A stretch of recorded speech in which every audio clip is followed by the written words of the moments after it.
Mike Johnson, and I'm a mortgage banker, and I appreciate you watching this video. And today we're going to talk about debt to income ratio. And we're working in the office today, so I felt like I'd use the dry erase board to help put some numbers up there so you'd actually see how I calculate debt to income ratio.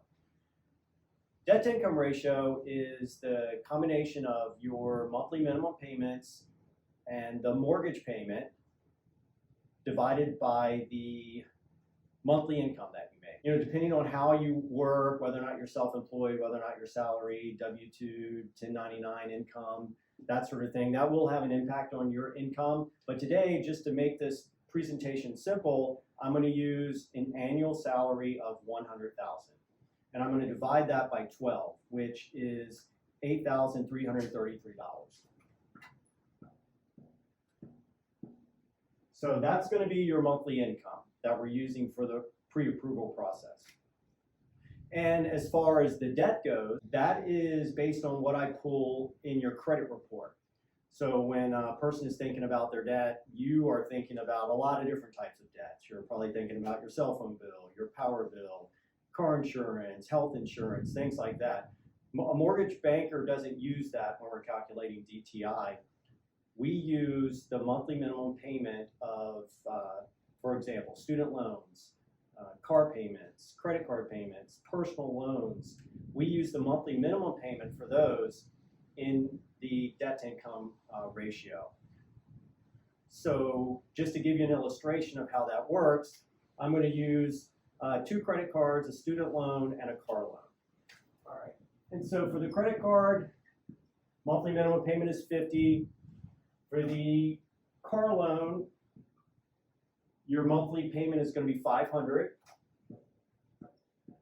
And for your student loans, I'm going to use 1% of your balance. And we do that a lot because it just seems like a lot of people's student loans are in deferment. And in the case of your student loan is in deferment, you're not making a payment on it. We still have to calculate payment into the debt to income ratio. And depending on the type of loan, that's either 0.5% of your balance or it's 1% of your balance. So if you had $20,000 in student loan debt and the mortgage program that we were looking at required us to use 1%, then I would use $200 as your monthly student loan payment. Some loan programs use 0.5%. So in that case, if you had a $20,000 student loan balance and it was in deferment, I would use $100. If your payment isn't in deferment, we actually use whatever you're paying for the monthly payment. So for the purposes of this, I'm going to use a $20,000 student loan balance, and I'm going to use 1% of that, which would be $200.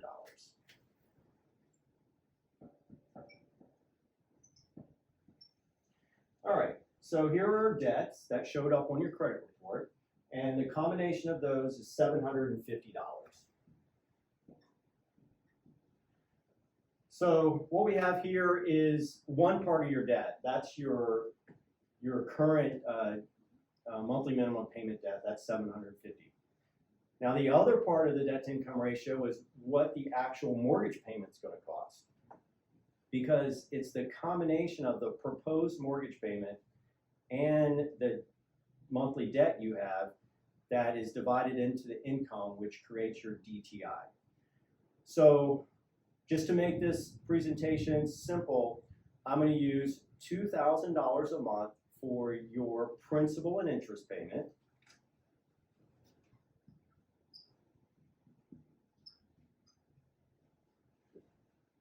That's about a $400,000 sales price and about a $350,000 mortgage. Now I also add homeowners insurance to that as well as taxes. So we'll say $200 for your homeowners insurance and $500 a month for your taxes, for a total of $2,700 for your proposed housing payment.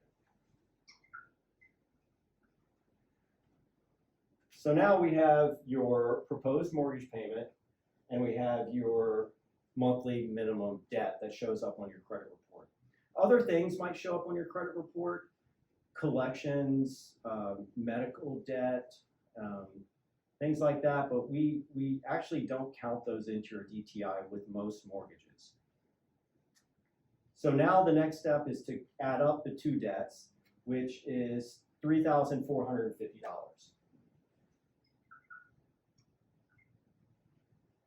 So $3,450 is your debt portion of the debt to income ratio. So now what I'm going to do is I'm going to add the monthly minimum debt off of your credit card liabilities with the proposed mortgage payment, which is $3,450, $3,450.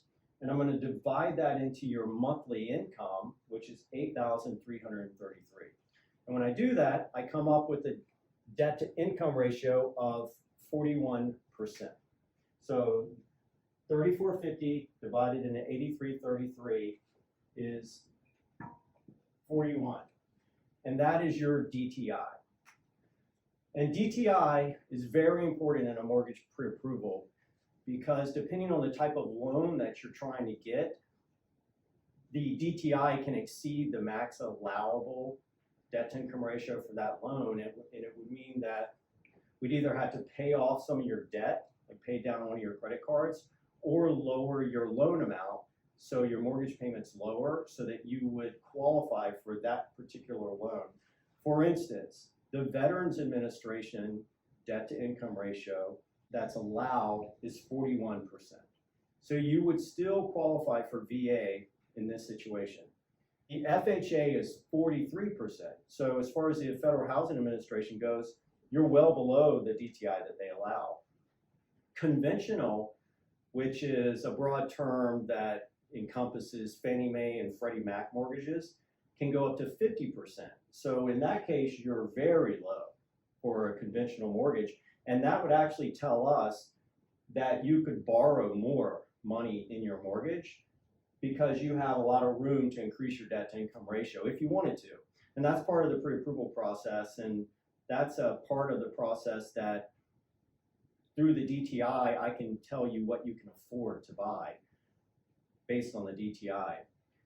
So that in short is how I calculate debt to income ratio. And I appreciate you watching this video. And I appreciate you liking this video if you found it useful. The point in me doing these videos is to try to educate home buyers so that the process is as stress-free as possible for you. Once again, my name is David Johnson. I'm a mortgage banker, and I appreciate you watching this video. Thank you.